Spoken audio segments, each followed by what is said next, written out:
I want to take a look at this tweet right here. Okay, so this guy, he says, if you don't come out of this quarantine with either a new skill, starting what you've been putting off, like a new business, more knowledge, you didn't ever lack time.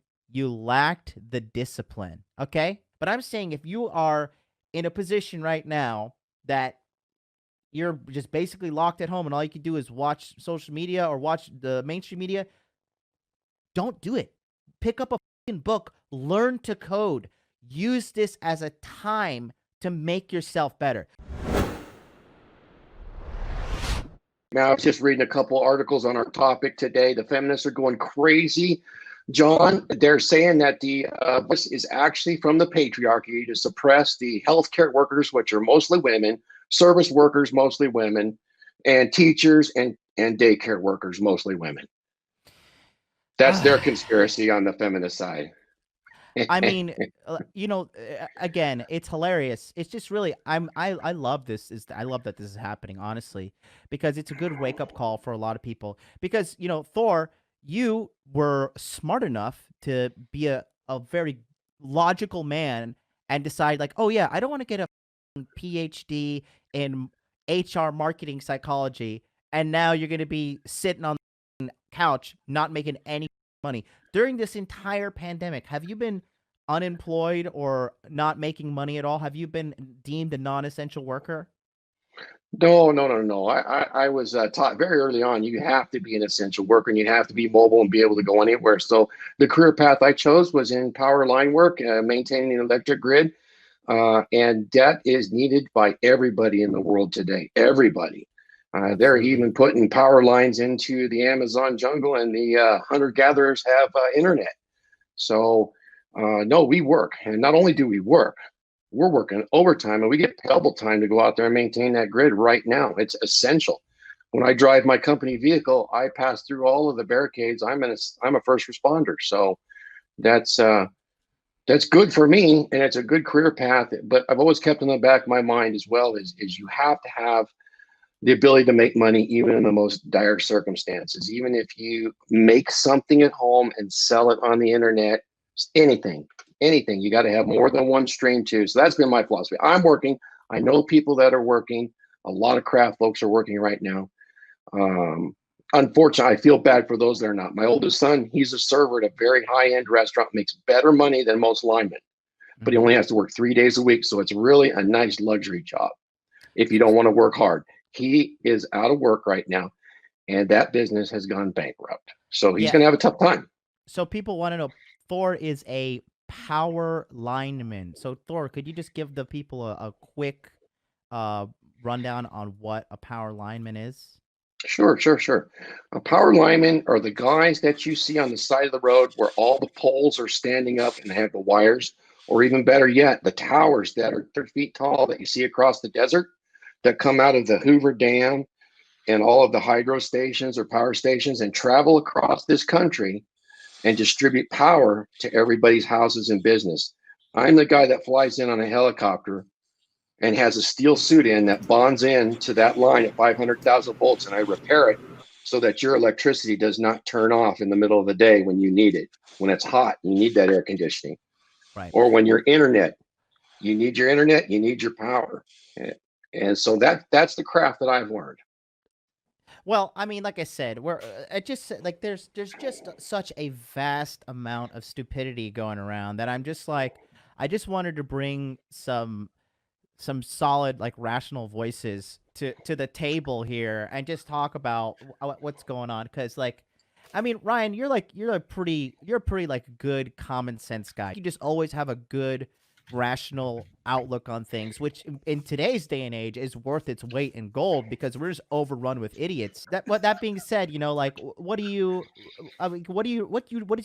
takeaway from all this stuff? Do you really think like this is gonna come and kill everybody? Because isn't that the ultimate thing we're worried about? Is everybody's worried about dying from this? I have some heuristics. I know if I hear idiots ranting about it, I know it's probably not true. If I hear it on the news, I know it's probably not true. But I don't even think about all that higher level stuff. What's this good? I just think about like what's in front of me, and maybe this is the military in me. Like Thor, you just said National Guards. You probably know this too. Like, do you remember Smesic? Semestic orders. It's a way of giving orders: situation, mission, execution, Okay. Communications, and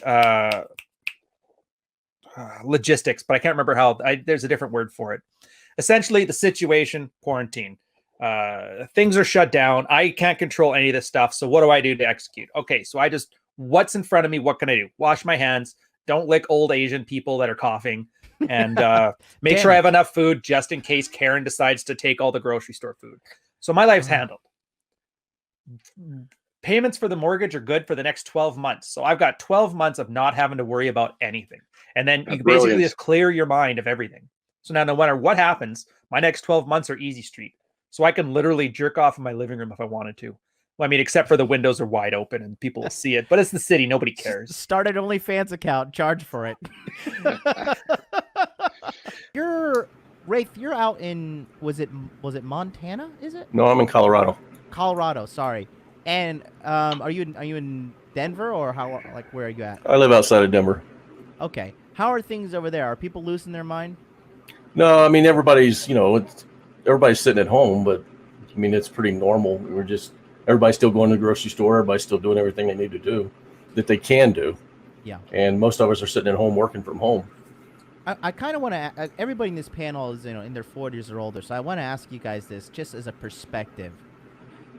Out of all of the world-ending events that you've apparently witnessed throughout your life, how many have you seen? And do you think this is just another run-of-the-mill thing, or do you think that because everybody seems to be worried about something, so is not the ultimate worry death? And do you think that this is inevitably going to come and kill you and me and everybody? It's not worth it. 9/11. 9/11, we ended up spending $14 trillion and bombing 4 countries.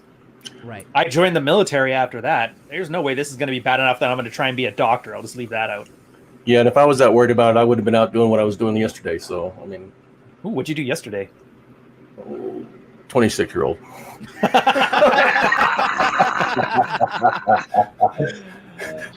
Oh my God! And she must be worried about it, right? It's global pandemic. She was terrified. Shoot, in that case, all you got to worry about is the herpes, gonorrhea, syphilis. Yeah. At my age, shit, who cares? Exactly. Byron, I feel like you're just boiling down there, ready to say something.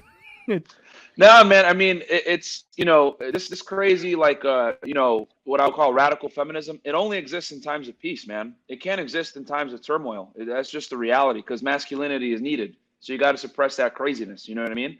And as far as feminism goes, I mean, I'm all for equal rights when it comes to like a liberty, life, protection type thing. But when it comes to relationships, man, the man's got to be the leader. I don't give a fuck what anybody says. That's the reality. So, yep.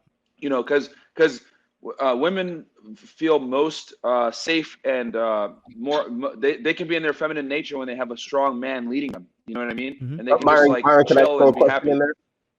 Yeah, go ahead. Myron, if you hold that men should lead the relationship, would this not be able to? Can you not extrapolate this to society as a whole? Then Yes. Yeah, I mean, that's a really good point. Yeah. I mean, it's the truth. It's that. Here's the thing. It's the truth, because when you look around the world, right? You look around the world. You look at all the buildings, the skyscrapers, everything. It was built by men. That's that's the world was built by men, despite what people want to say. It's just that we just live in a world now where it's like people are kind of saying like, oh, forget about that. Don't worry that men built the world. Like now it's all about fempowerment and all this other stuff, which is cool. I'm all for like women being able to enter the workforce and all other stuff. But like when it comes to relationships, leadership in general, men are designed to lead, man. That's just how it is. And like people that try to fight that biology are off. And in regards to this whole entire thing, what's your take on it? Do you think this is going to bring back some balance or no? Yes, slightly. I don't know. I think it's going to take a lot more, but I think this is maybe a respite a little bit from it. Mm-hmm. I definitely have noticed on Bumble and Tinder a softening of tone of some profiles, and certainly a lot more straightforward, just I need a man kind of thing.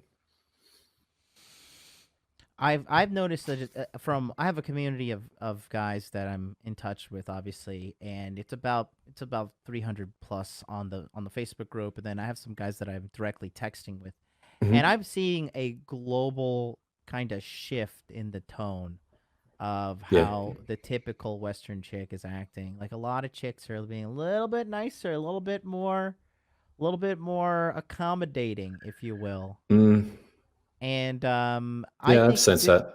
I think this is a True. little bit of a great a little bit of a reckoning, to be honest with you. Even though I don't believe in the actual danger of it so much as I believe that the media and governments are overhyping it to Oh, extend absolutely. their grasp for power. That's the real thing.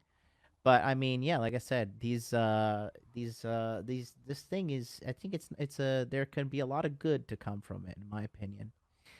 Yeah. You know, that's gonna do it for us here on Dude Party. Thanks Sorry for everybody such an for intense showing story. up.